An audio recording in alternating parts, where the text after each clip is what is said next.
Welcome to our Tom Shine and Berta Performance Hall. My name is Kathy Morgan. I'm the athletic director at Duncanville High School. I welcome you and appreciate you for coming to welcome in this wonderful class of 2011 inductees. I'd like to recognize some special guests tonight. First of all, our principal at the high school, Elijah Granger, in the back.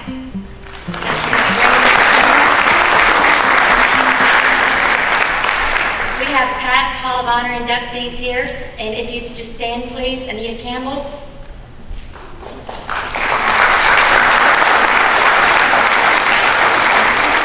Jan Briggs.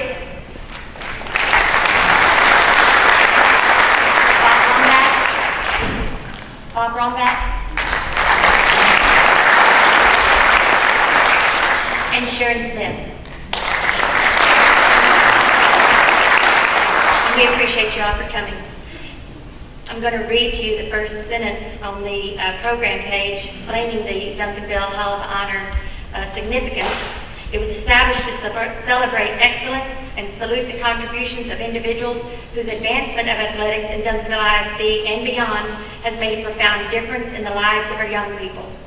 And the 5 people that we are inducting tonight into our Hall of Honor are definitely those kind of people that signify all of these examples of qualities. And we appreciate you. I'd like to start off with the first one tonight, going to be introduced by Sharon Smith. Sharon Smith was a coach here for 30-something years and is very established in our family. She'll be introducing Dana McCarroll.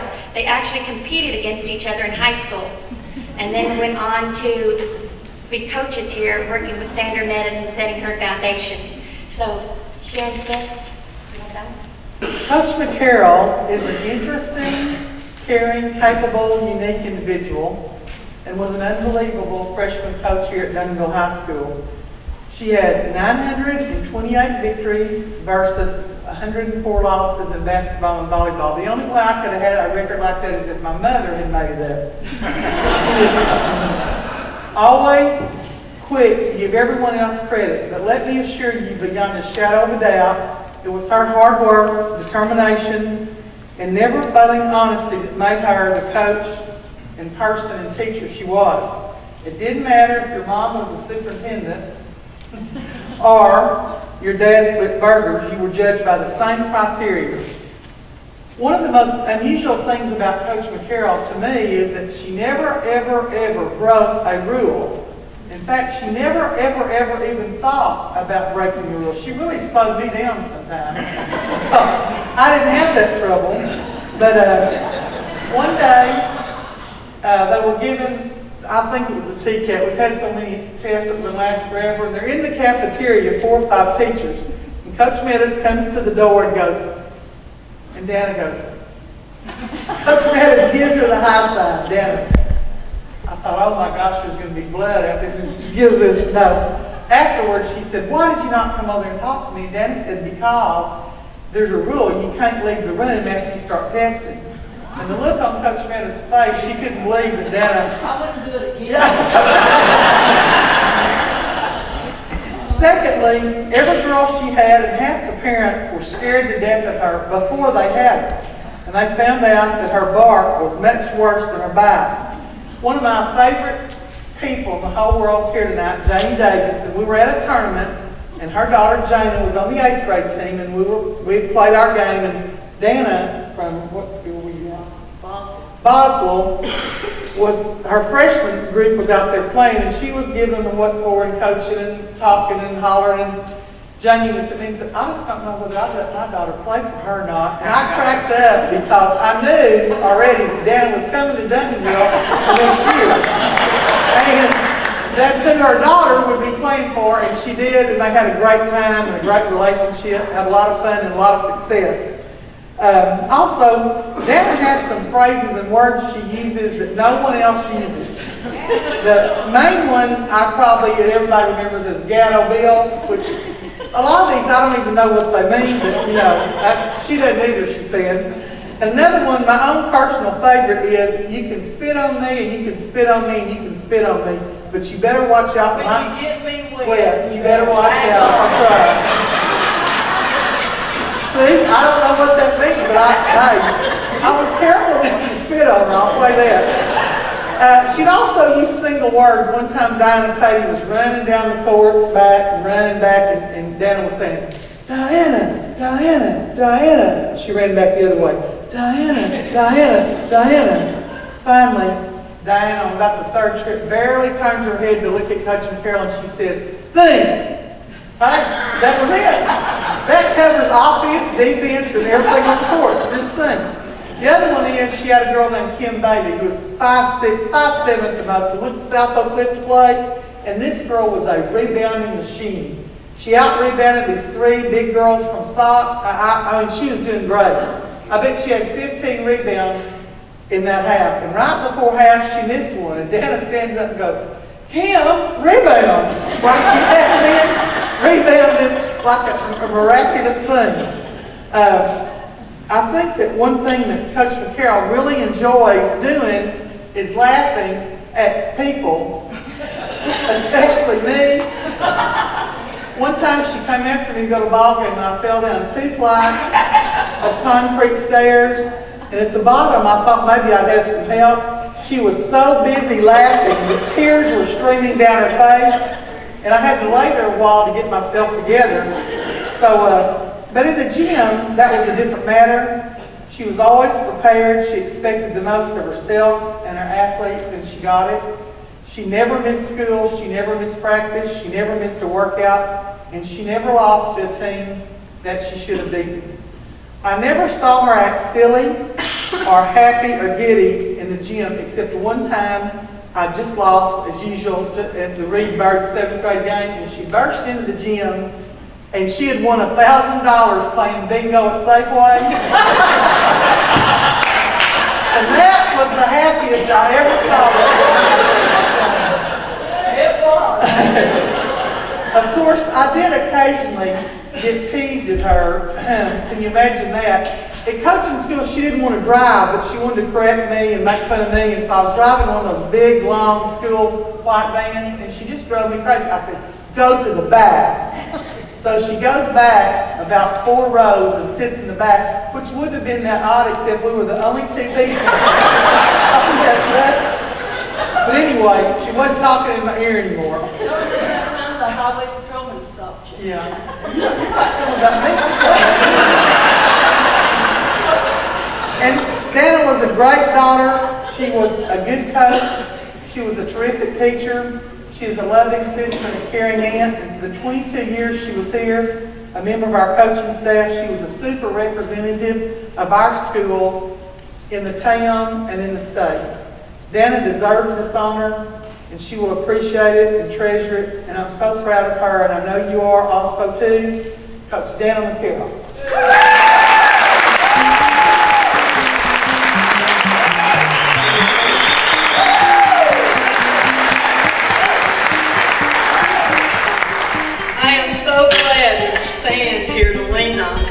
First thing I looked when I came in, I thought, oh, hopefully there's a stand. And Kathy, you did good. First, I want to introduce my family. And I know Kathy said we had to make this short, and I'm going to try to make it real short. But family's always been real important to me. And I've got tonight my sister, Patty, and her husband. They're on the back. And her husband, Ralph. And my niece, Katie, and her fiance, Todd Cole. And Joe Mack. I know y'all all heard of Joe Mack and Katie. Joe Mack is coaching the future NFL player. Y'all are going to hear about Logan Raver. Now, he's blood kin, so they have a game tonight. But his wife, Christy, is here, and Abby. And Abby is the top black belt in karate, so they're here. I know you all heard me speak about my mom and dad. When I retired here, I went back to Decatur and got Mom and Mac, and both of them have passed away. They love coming to Duncanville, and I feel them here with me tonight. They were very special in my life. Before I start, talking about Decatur. This was a shock to me. And Kathy, I got to do this because I didn't know this. This was not on my speech. I have the neatest group of friends in Decatur. When I moved back, I grew up in Decatur, but when I moved back, it was like a new story. And my compadre, Patty Gage, and all my compadres, they showed up tonight. I know y'all heard me holler, but I did not know that. I want all my compadres from Decatur to stand up right here.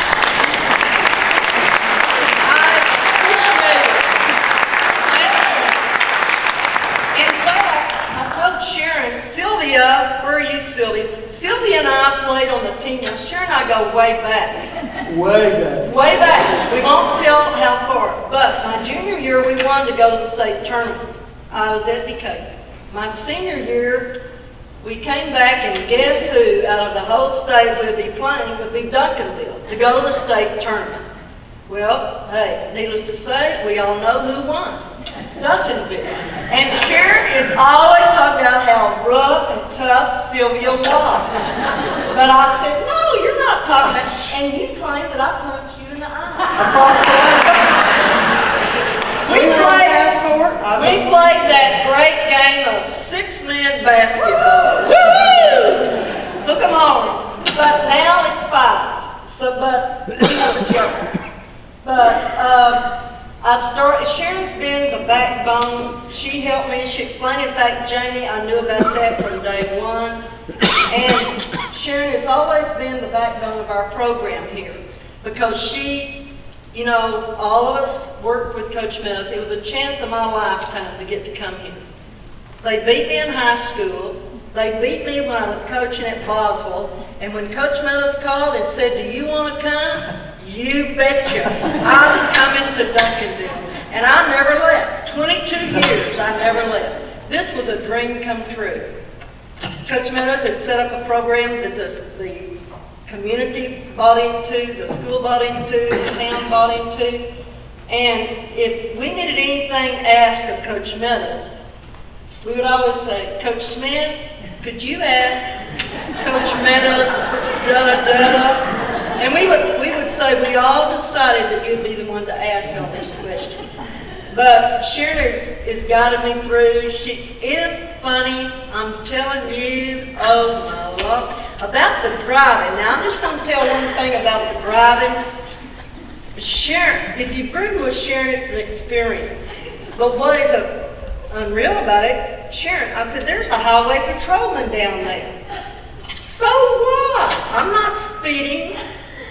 Well, you know, I look in my side rear view mirror and I went, Sharon, you're not going to believe. The red lights are going. Remember that? And she always swerved down. It was my fault. I said, Sharon, it's the way you drive. She puts the brake, goes the brake, stops the car, and you're wanting to get out. But we had a great, great experience here. Coach Meadows took us all in. A lot of her coaches were graduates of Duncanville. They knew the program. And another person that I know, I've got one of the many that I owe a lot to, is Coach Savage, the athletic director here. He was so unique.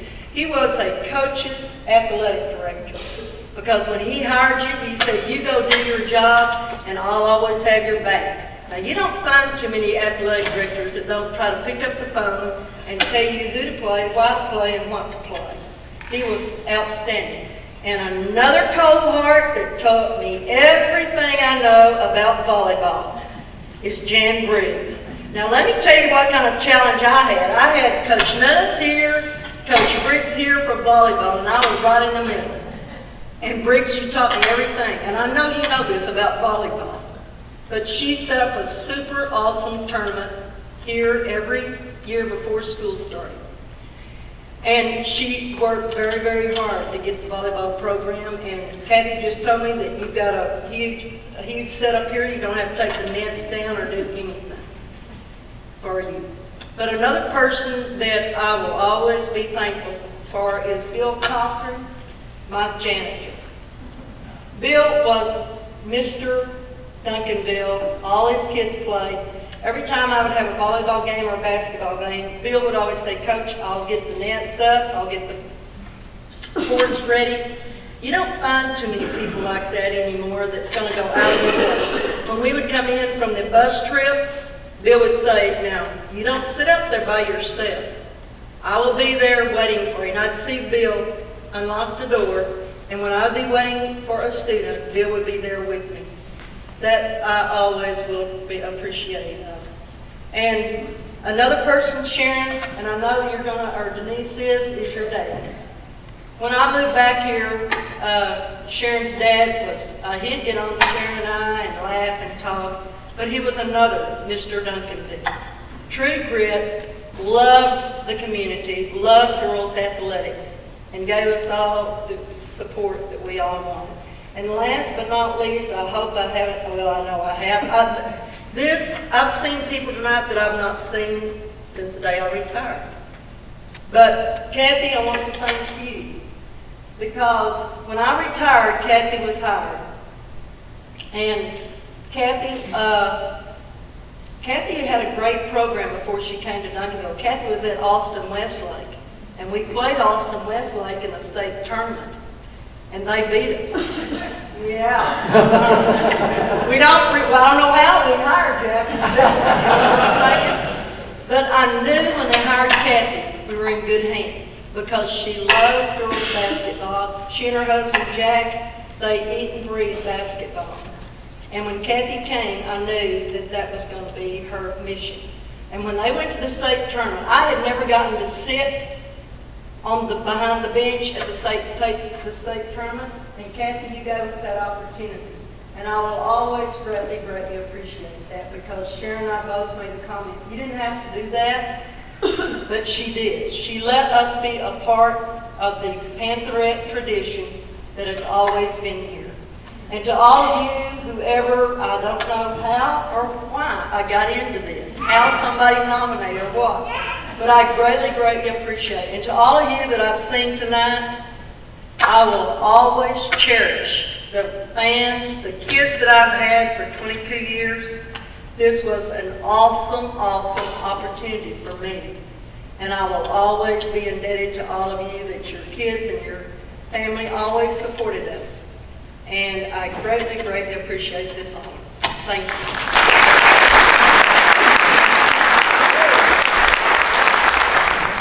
All right, our next inductee is Guy Greening. He will be introduced by one of his players who also became one of his assistant coaches, Kevin Fralix.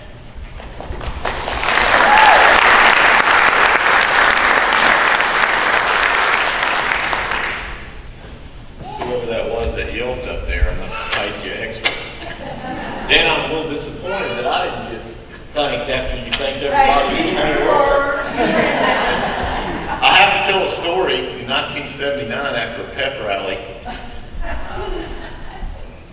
I went to the Coke machine downstairs after the pep rally was over and everybody was supposed to be out of there, and me and a teammate were just going after an easy Dr. Pepper. And she thought I was coming out of the girls' locker room. She said, "Fralix, I'm going to call your dad." And I said, "No, you're not. You can beat me, you can hang me, you can whip me and drag me by chain, but do not dial that telephone." It's an honor for me to be here tonight because Duncanville is my hometown, and I've seen so many people here tonight that I have not seen in so long, and I'm just honored that I even have the opportunity to introduce the next honoree. Yesterday I called Chris Anderson, Assistant Athletic Director, and I asked him what the protocol was for tonight. And he said, well, normally you have 3 to 5 minutes to introduce the honoree, and then 5 to 7 for the induction speech. And I laughed and I thought to myself, 3 to 5 minutes, could I tell some stories about Guy Greening? And it's probably best that I not tell them. So I'm just going to stick to the basics. I attended Maryfield Elementary, Reed Junior High, and Duncanville High School, and honestly before that, Marywood School. I'm a native. Jan, God bless you, honey. I was a Reed-Trojan, and you know what that means. That's right, my darling. I'm a 79 graduate, and I was on Guy's very first team. And I would like to ask Don McBurnett and Mike Nix to both stand up because 2 more of our teammates are here. from the very first high school.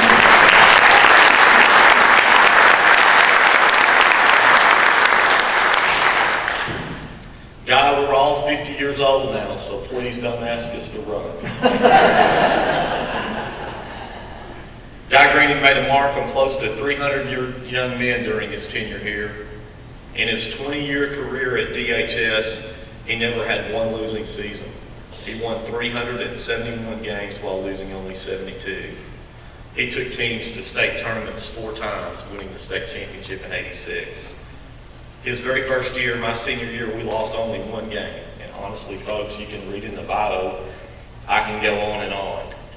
For me personally, it was an honor to play for this man as well as teach and coach with him here from '88 through '91. In fact, I had the honor of being on the DHS coaching staff with Dana, Brian, Bob Ronback. Sharon, you were always on the DHS coaching staff. You knew better than that. And I want to congratulate Brian and Dana. Brian and I shared an office at the ninth grade school, and let's just leave it at that. Guy has had much influence on me, personally and professionally, and he's had as much as my parents, to be honest with you. My times with him have been some of the greatest times of my life, both as a player here and a coach here. The time still continues. We're both still coaching club soccer 32 years later. Now how he got here. In the late winter months of 1977, a committee was formed in town, and it was titled the Duncanville Citizens for Soccer. The committee worked hard to convince the community and the school board that soccer in the high school was a good thing.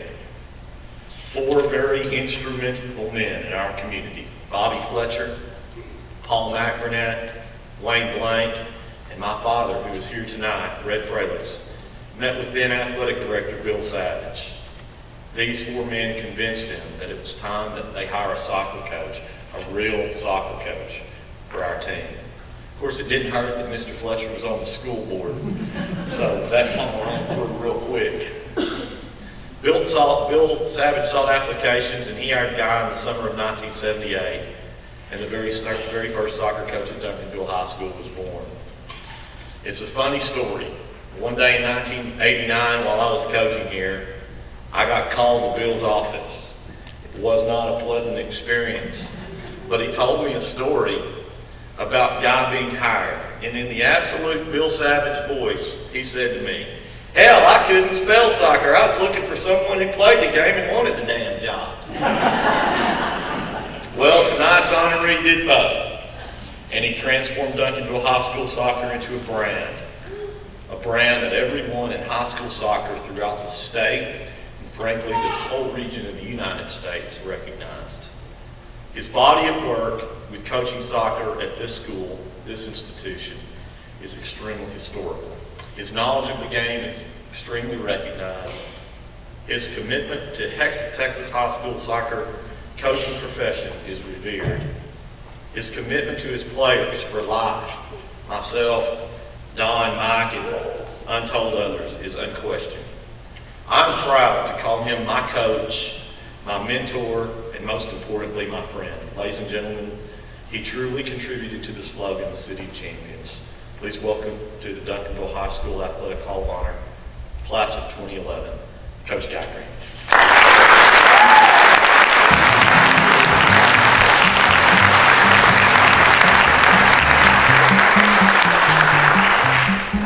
I don't go anywhere without a speech written because I would forget everything. And nowadays I don't go anywhere without my speech, without my glasses to go with me. Kevin, I'm glad you got to follow her. Yeah. Because mine's going to be pretty dry compared to that one. I spend a lot of time here in Duncanville, the City of Champions, and every time I come back to town, it just brings back memories like crazy. My daughter and I were driving into town, and one of my favorite stops or drive-bys is going by Old Panther Field, which is over on this side of town. And just coming through, the memories go, and this is where I started my family.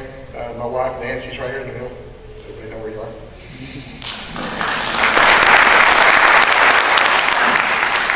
My oldest daughter Brooke is a graduate of Texas A&M. My younger daughter Amanda is a senior finance major at Texas Tech. The guys that challenged me athletically are here. My brother Iverson, my brother Roy, my brother Mark.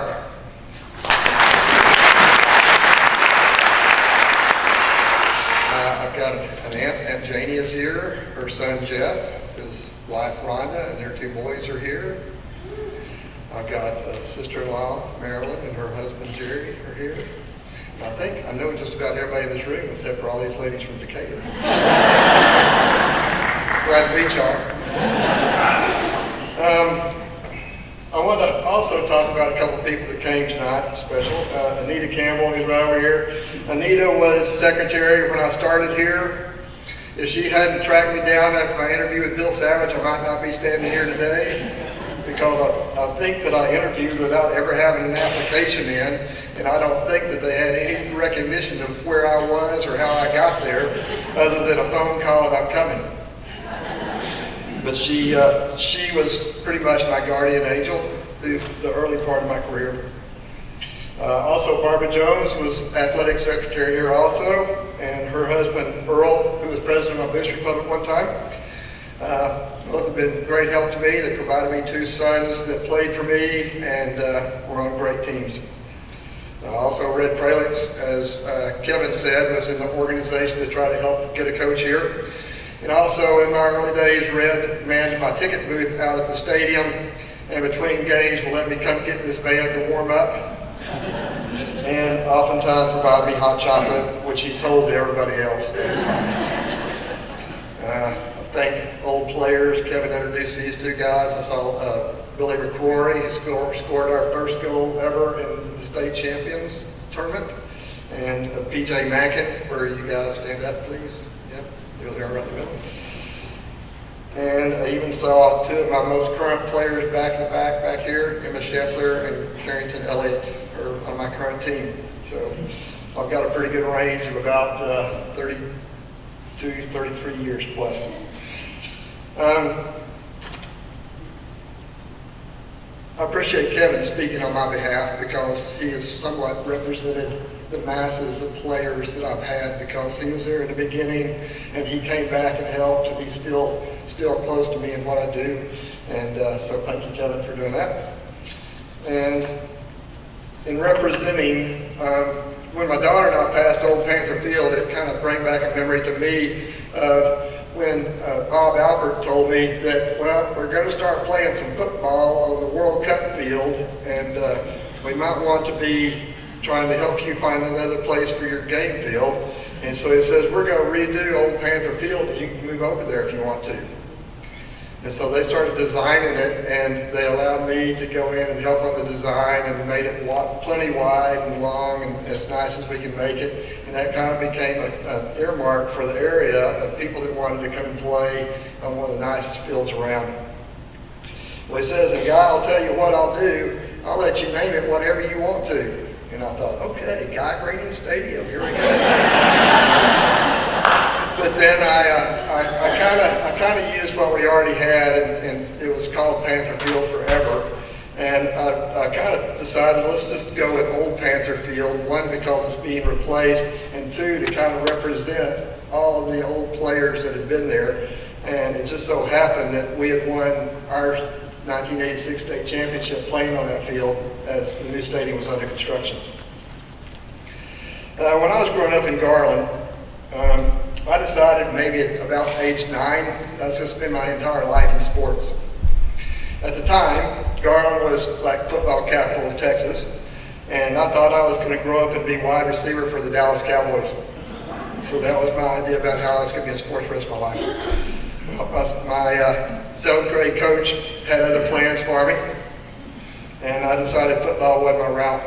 I didn't have any idea that I would become a soccer player at 9 years old, or a coach, or help start programs. And so the way I planned it really wasn't coming to fruition, but it did come to a good end. I was the kind of player that instead of just studying the game and watching the game, I watched coaches. I paid attention to what coaches were doing, how they were changing players out, what strategies they were using, and things like that. As I was growing up here, I always felt like I was a real lucky guy, because I lived in one school town, and I kind of saw the Dallases and the issues they had with multiple schools and things like that. And one of the things that really happened here was that you got to know people at more than just a face value. Today, there's probably not a week that goes by that somebody doesn't come up to me and say, hey, Coach Greeny, you taught me, or I knew you from Duncanville, or more often nowadays it's, hey, you taught my parents. But that kind of wove Duncanville into the fabric of my being through that. Kevin alluded to Bill Savage hiring me, and it was kind of an odd story because he was right. There weren't a whole lot of applicants, I'm sure, for a soccer job. But to tell you how old school this was, I went to the university's student union building and went into the placement office, and they had all these letters just posted on the wall. All these jobs were just posted up here on the wall, and you just pick off one of these letters and go, hey, I'm going to go apply for this job today. It wasn't to blast yourself out through the internet to every place that you could go to. So Duncanville, honestly, was the only place I applied to. Bill Savage gave me the only interview I had. He offered me a job in May.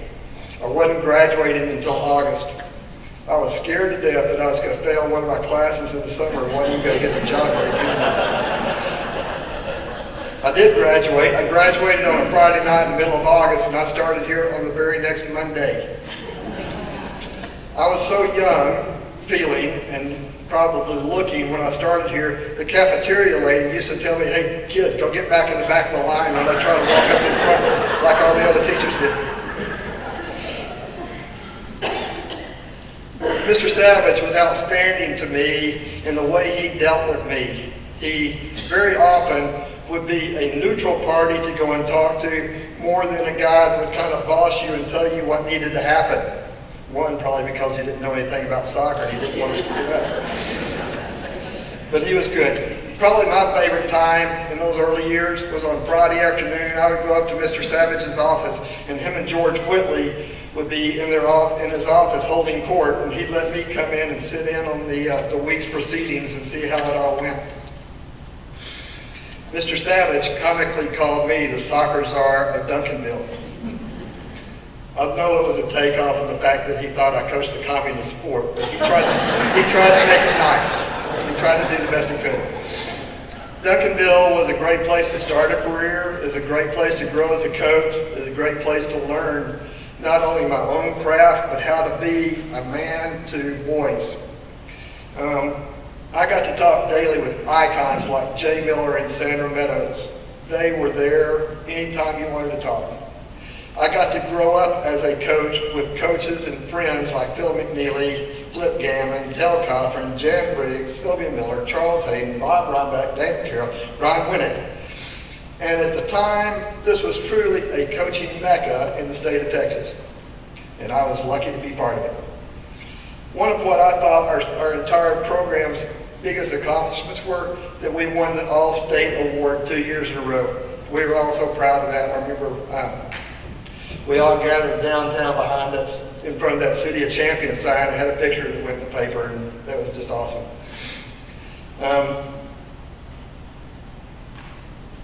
Ralph Waldo Emerson, who's a poet, wrote a quote that I've used for a number of years now. Don't go where the path may lead, go instead where there is no path to leave a trail.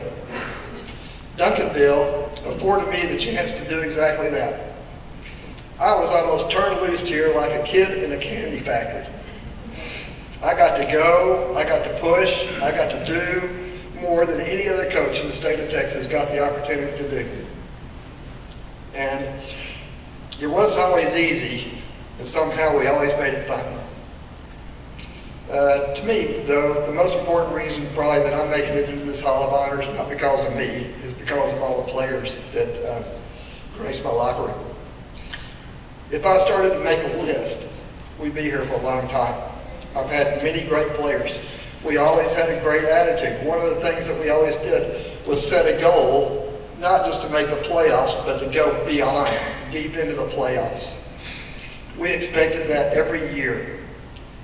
Almost every year that I can recall that we were in the UIL playoffs, we We played a preseason game at the site of the regional tournament, wherever it was going to be that year, because we planned to be back at the regional tournament. And more times than not, we would be there. For me, for my view about players, kind of goes like this, and I've seen enough coaches come and go to kind of have this feel. Players make a coach's career. The coach doesn't do that. The path of what the players choose on any given day really control what a coach is going to be. Bad players make a coach's career short. Good players make a coach's career long. Great players make a coach's career a joy. And it was a joy to coach here.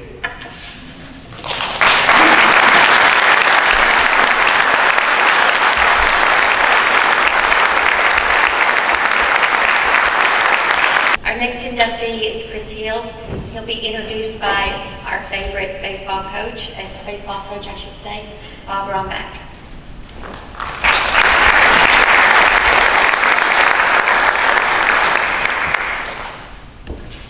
How much time do I have? First of all, I would like to congratulate the inductees, Van Smith, and I've known Sharon a while, and I know the Smith family. I've known a lot of them for a long time, and it's quite an honor for Dana McCarroll and Brian Winnett, Guy Greening. I know they're very proud to be in this Hall of Honor. I would like to say one thing, though. I'm glad they're in it. When I first saw they were in it, I said to myself, now I'm not the only one that tricked them.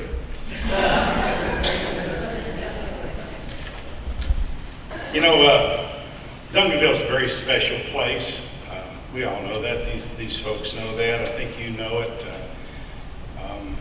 I was very fortunate to be here for 23 years and coach lots of good kids.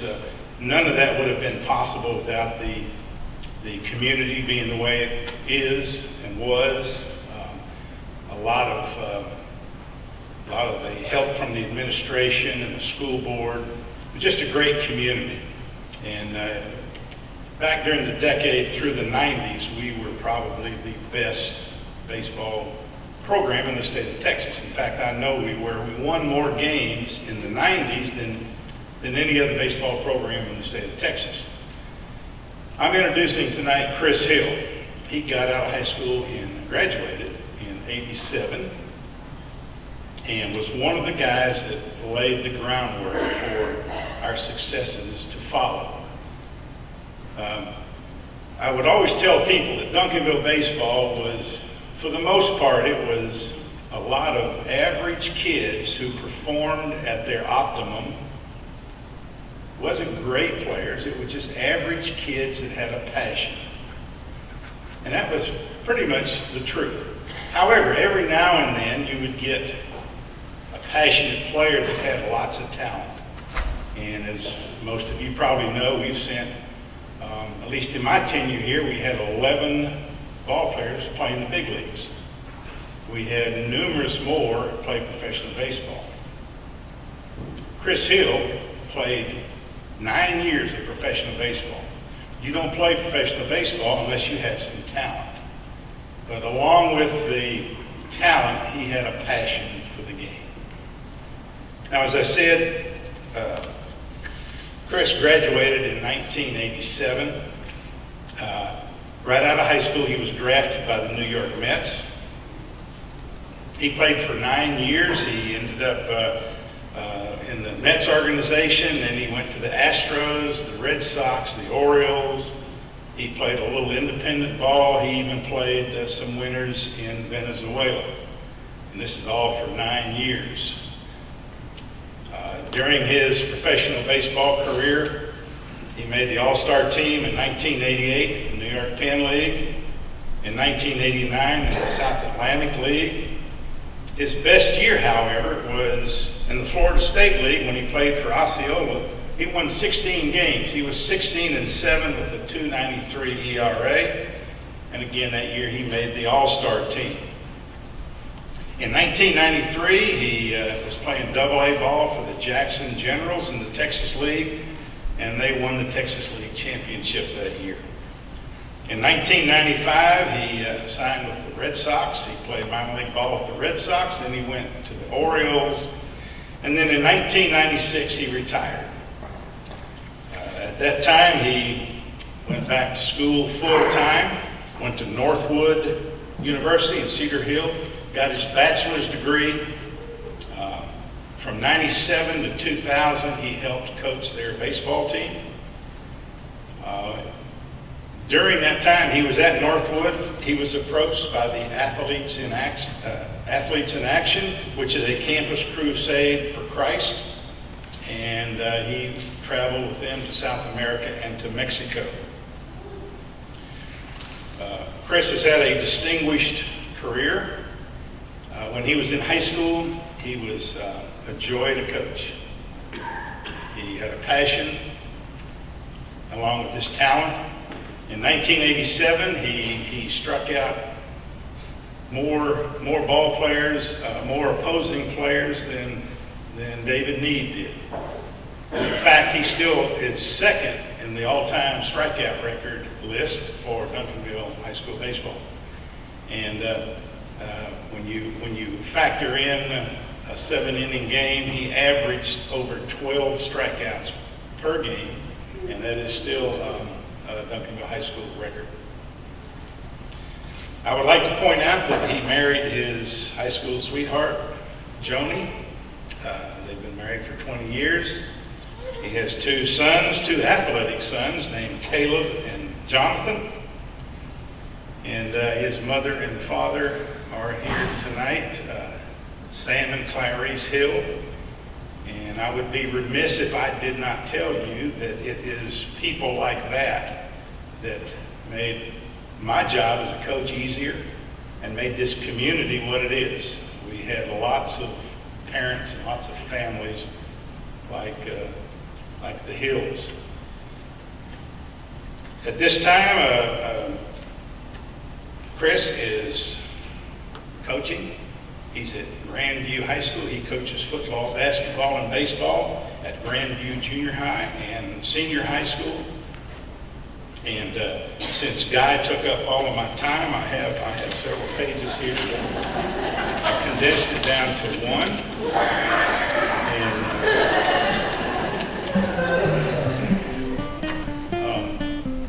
I'd like to introduce to you Chris Hill.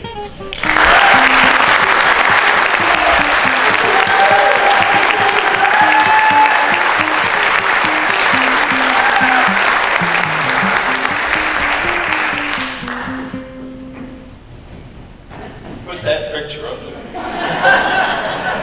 One on the far right, that's terrible. I want to thank Guy Green for one. For not getting me on the soccer team. I think it was the mile, actually, that did me in. Crazy thing was, I was in cross country that spring, that first part of the year. It's hard to follow everybody that's here, that's been here 20, 30 years coaching. I remember Coach Winnett when he came here in '87 as a coach. Guy Green, of course, been here a long time. Coach Rombach came from Arnold Turner. I think everybody knew his accolades and I guess what the program was going to become when Coach Rombach was here. And I'm trying not to make a big deal about this the whole last couple of weeks, and I guess it is. You don't really think about a lot of things when you're playing. When, like Coach Rombach had mentioned, you get a passion for something, especially in sports. It's easy to go out there and perform when you're passionate about it. And just having the opportunity to play and be a part of a program that is a winning tradition for a number of years just made it easier to perform. I think it's funny today in our coach's office in Grandview, we're talking about relationships and with the players, with the coaches, and definitely I guess, with the guys that were here as far as coaches. You definitely had a relationship with them. And growing up, the coaches that when you're little, to this day, it's the foundation, and it's all the hard work that you put in, and it's your family that push you along, even though you don't want to go to practice. I remember back when I was little, not wanting to go to baseball practice. Of course, your parents push you. I see that with my 2 kids today. You know, it's full circle. So the relationships that you have with your players that we talked about today is the key. I think just having a successful career, and if you're good enough, just like in baseball, you know, you get drafted, or even that's not even what you're looking for. Sometimes it's looking to just play at the next level. And I think everybody talks about that, playing at the next level, whether it's basketball or football, and you know, just having that time, especially here in Duncanville, that time back in the late 80s and early 90s, how successful every program was, and truly the city of champions, and that's what I grew up on, just knowing that as far as athletic programs. Before I forget, my family, my mom and dad, my sister, my wife Joni, and my boys, my 2 uncles, and some friends. I got a friend of mine, Rick, who's here, and everybody else, Joni's side of the family. Y'all stand up, please. Go ahead.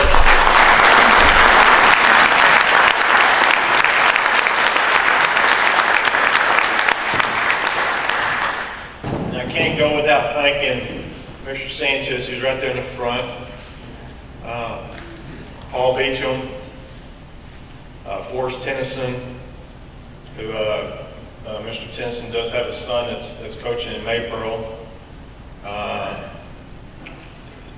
It's those group of people that help you realize the importance of what sports is about. And not everybody, you know, can come along and have an honor like one of these, but just knowing that you give it all you got when you're out there in between the lines, and you do your best, and the people are behind you to support you no matter what happens. And it is a great honor, and I do appreciate the nice, kind words that Bob Romback had said about me.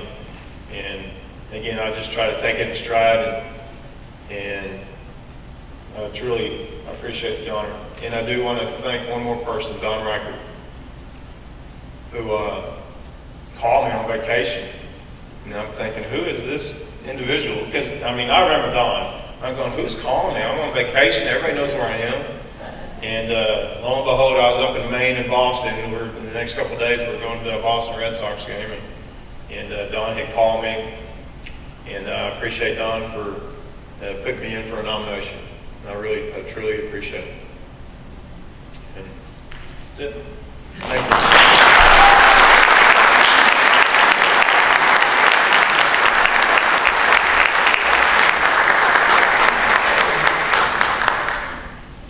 Our next inductee is Vane Q. Smith. His daughter Denise Smith Inman will be accepting his award for him. Denise.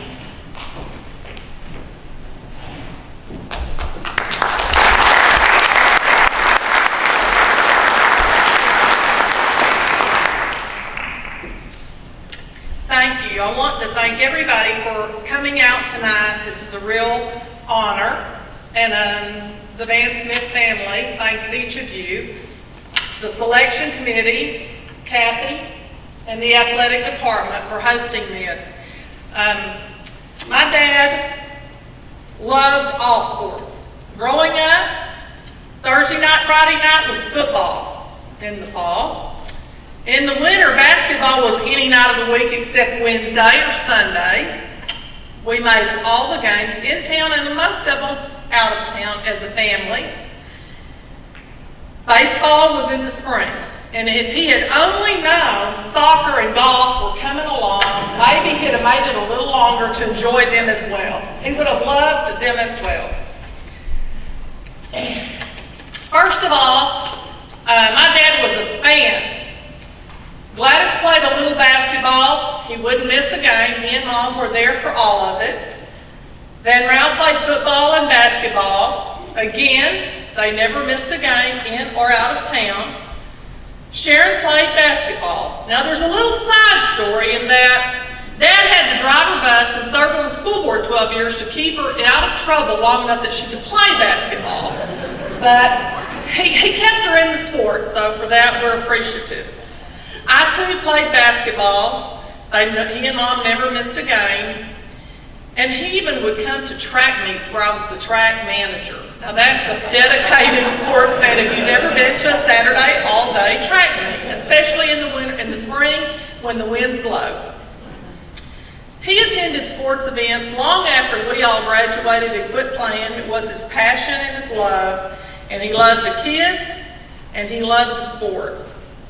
He supported the teachers, the coaches, and the administrators. He was a coach's delight. The teachers and coaches were always right. Besides being a fan, Dad was a coach and a teacher.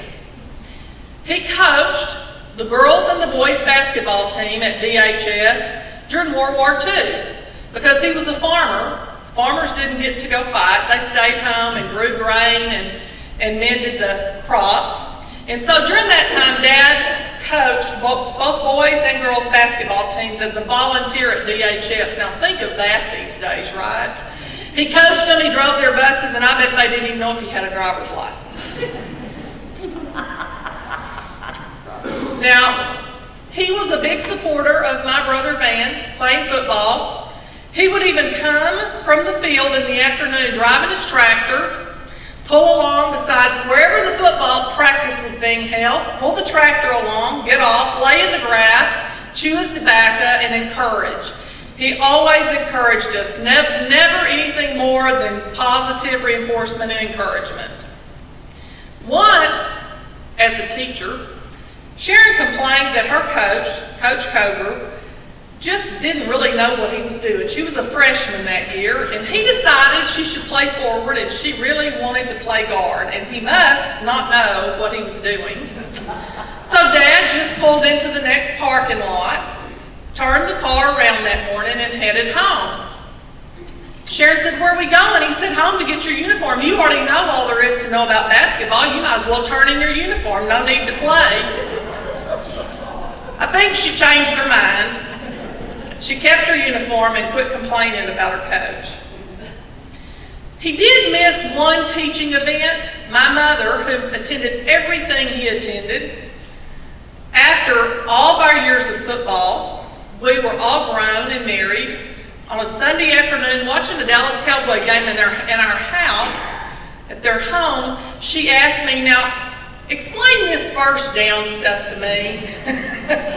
So he had missed one great teaching opportunity because Mom didn't quite ever understand what first downs were, although she'd watched hundreds of football games.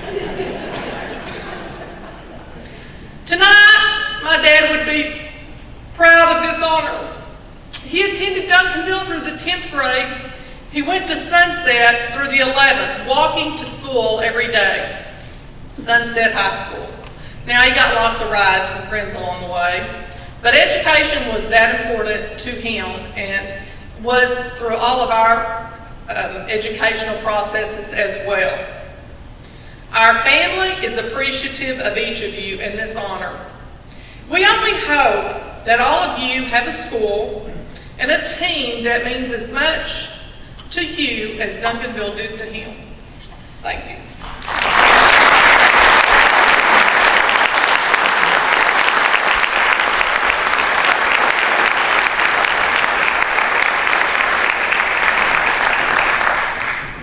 Our next inductee is Brian Winnett. He will be introduced by one of my favorite Duncanville people, J.D. Weiner. J.D. Weiner was Brian's booster president and also had a son that was on his state champion team. But he's also our go-to person for concessions every time we need help. And he's just one of those Duncanville people that says, "What do you need, Coach? I'll be there," and I can always count on him. Appreciate you introducing Brian tonight. JD?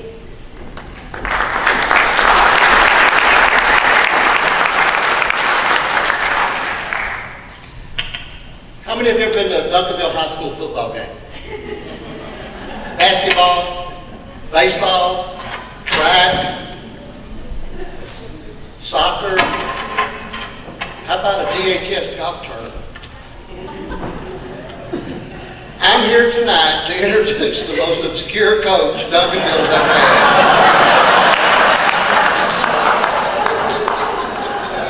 If you can't figure out how to coach golf, look what he's wearing.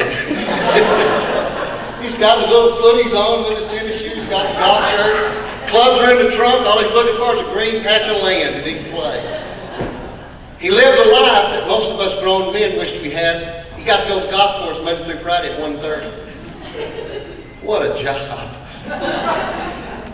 But, like most coaches, he had kids that,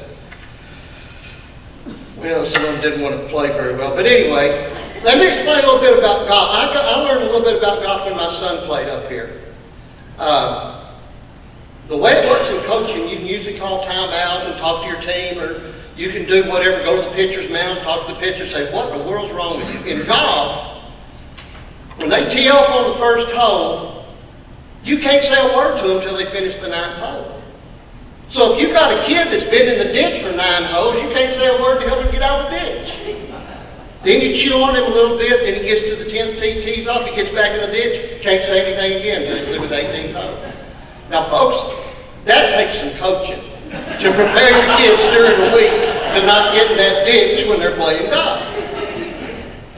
And it's a very tough sport to coach from that aspect. Everybody wants to help. Many of you probably watch golf tournaments on TV and say, oh, don't do that. Oh, don't go in there, don't go in there. It doesn't do any good. The kids have got to do it on their own. His preparation with them during the week is what determines how well they play in the tournament. And it really takes a lot of coaching. I've coached football and basketball out here in Duncanville, and there's times where you don't even have enough timeouts to get them back in line, to have them do what they need to do. Coach Winnett, I didn't bring the sheet that I presented to have him nominated for the Hall because it listed all the district championships, state tournament appearances, everything. But in the program, it talks about how many kids in his program that went on to have college golf scholarships. And he worked very, very hard to get that for his kids. I want to tell you just a couple of things about him. He prepared each year to go to the state tournament. And in order to get to the state tournament in Austin, if you were in this region, you had to go play out in West Texas. There's a reason they have those wind turbines out there.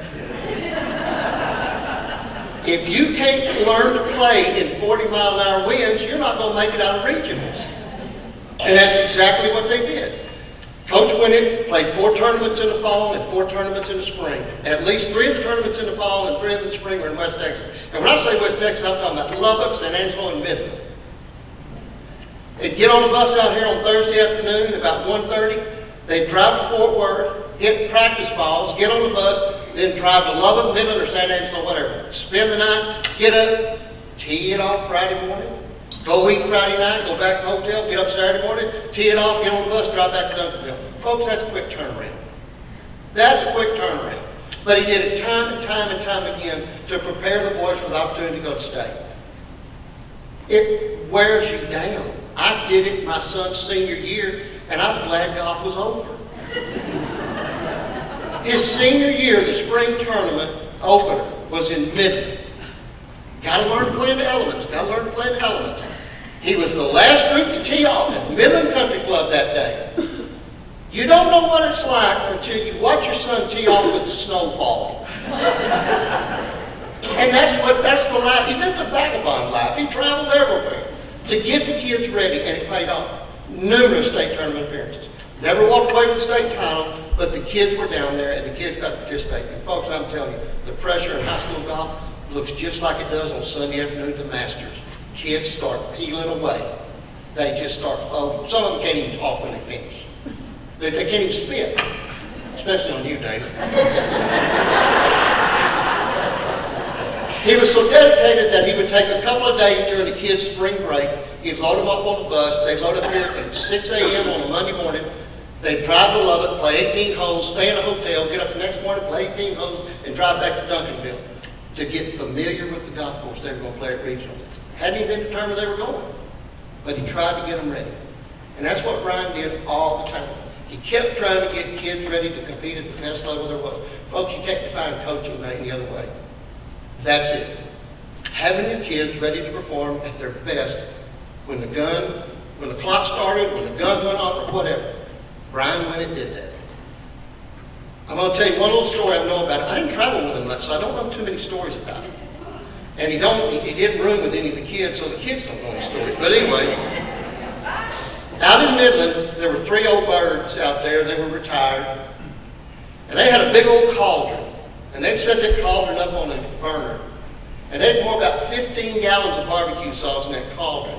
And they'd go to cutting sausages about that long.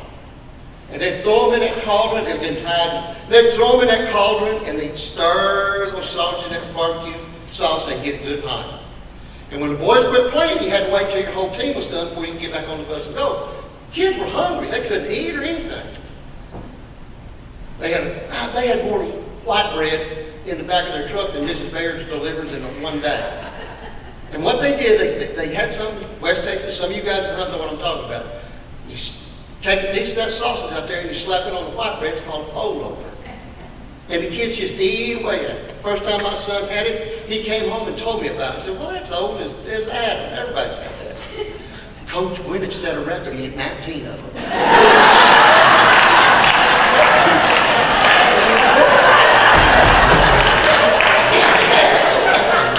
See, when you can't coach your kids, all you do is just ride around eating great.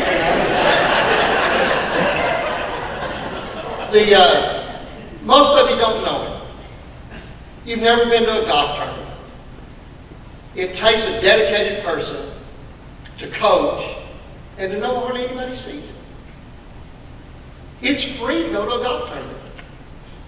They're played on Mondays and Tuesdays or on Fridays and Saturdays because the club members want to play on the weekends. Nobody can go. Everybody's at work. But the guy did a great job for this high school. He took the golf program at Duncanville High School when he got here in '87, turned it around, and put it on a level with almost every other sport in Duncanville. Soccer, girls basketball, boys basketball, baseball, whatever it was. He climbed the ladder. He took it there. Ladies and gentlemen, to the most obscure coach Duncanville's ever had, Brian.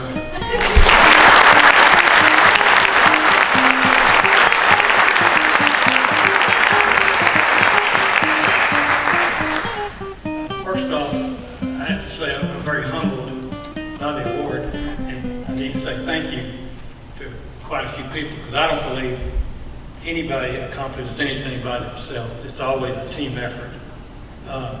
Barbara Jones and Anita Campbell come to mind real quick because they kept me out of trouble when I first started here. When I didn't have my paperwork in, or Barbara would have to fill out the bus request on the computer because I act like I didn't know how to use the computer. So they helped me out tremendously. I had the support of 3 ADs that really helped me out a lot. First off, Bill Savage for hiring me and giving me a job.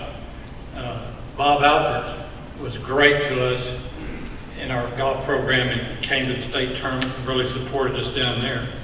And Kevin O.Z. did a lot of good things for our golf program. I also need to thank Thorntree Country Club. The 23 years I coached golf here, they never charged us a dime to play and practice at Thorntree Country Club 5 days a week. There are not many schools that have that type of arrangement. I know out in Lubbock, where we'd go for regions, their school district paid $30,000 a year for their kids to play on the public golf course. So we were very, very fortunate, and we owe them a debt of gratitude. It was a big, big part of the program. You have to have a facility in order to flourish. I always wanted to coach golf. Is about another love affair. My wife and I were dating at the time. She lived in Arlington, and I lived in Louisville. And I was walking through the office one day, and the secretary stopped and said, "Brian, you have a phone call. You can take it there to my office." And it was Bill Savage asking me if I would come to Duncanville and interview for the golf shop. And so I said, "Sure." Denise lives in Arlington. She'll be much more geographically attractive to me if I get a job down there. So I came and interviewed for the job. I got the job, moved down here, and we've been married over 20 years now. So it all worked out really good. She's been very supportive of me over the years. I also need to give a big thank you to Rob McQuaid. He became an assistant coach for me here. Really kind of kept me sane the last couple of years I coached. Great guy, and he now is the golf coach here at the high school. So he means a lot to me. And his son played for me and was a really good player. JD's son played for me and was a really good player. Martin Pillar is on the PGA Tour now. Was instrumental in this program getting to the level it was. I've never really liked accolades, especially for doing the job that I'm supposed to be doing.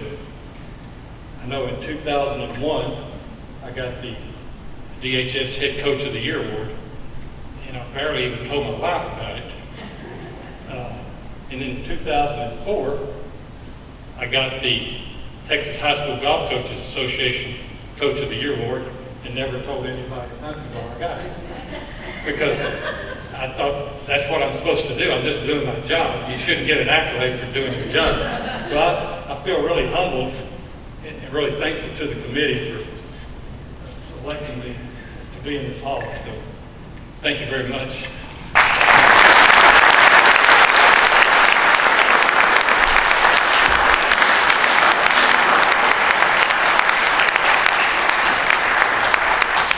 Did you enjoy the pictures tonight? Did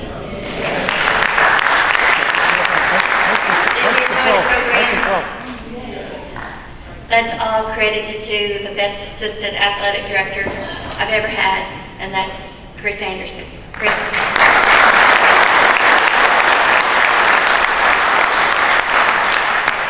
I learned in the 6th grade, best thing my father ever taught me was to be successful, surround yourself with good people.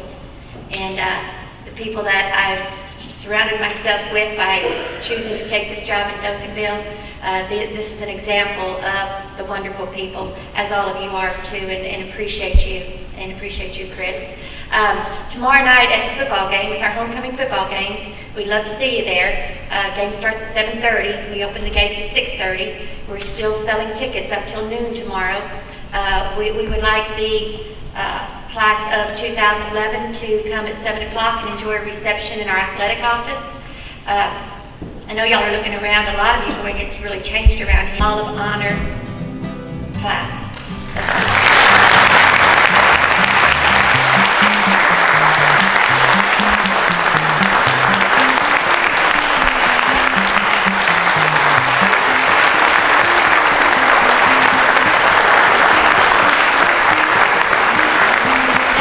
Thank you very much for coming this evening, and be careful on your way home. Thank you.